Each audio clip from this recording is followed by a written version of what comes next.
ময়ূরেশ্বরে 12,000 ভোটের ব্যবধান ঘোচাতেই মরিয়া বিজেপি। মল্লারপুরে হুঙ্কার দুধকুমার মণ্ডলের। প্রার্থী ঘোষণা 24 ঘন্টা কাটতে না কাটতেই ময়ূরেশ্বর বিধানসভা কেন্দ্রে কোমর বেঁধে প্রচারে নামলেন বিজেপি প্রার্থী দুধকুমার মণ্ডল। মঙ্গলবার সকালে মল্লারপুর বাজারে নিজের হাতে দেওয়াল লিখন ও জনসংযোগের মাধ্যমে প্রচারের সূচনা করেন তিনি। তবে শুধু প্রচারই নয়, এদিন আত্মবিশ্বাসের সুরে গতবারের হারের ব্যবধান ঘুচিয়ে জয়ের দাবিও করলেন এই দুধে নেতা। প্রচারের ফাঁকে সাংবাদিকদের মুখোমুখি হয়ে দুধকুমার মণ্ডল বলেন, 2021-এর বিধানসভা নির্বাচনে তৃণমূল কংগ্রেস 12,000 ভোটের ব্যবধানে এই আসনে জয়ী হয়েছিল। বর্তমান রাজনৈতিক পরিস্থিতিতে সেই সমীকরণ বদলে গেছে।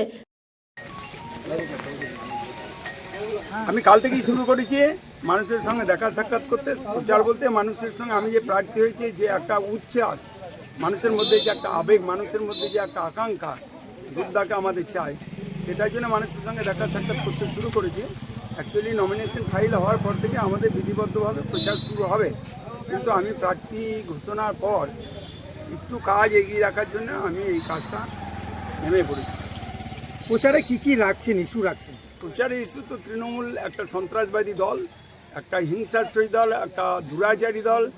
বাংলার বেকার যুবকদের যারা চাকরি খেয়েছে, আর পশ্চিমবাংলার শিক্ষিত বেকার যারা আর পশ্চিমবাংলায় চাকরি পাবে এই আশা রাখছে না।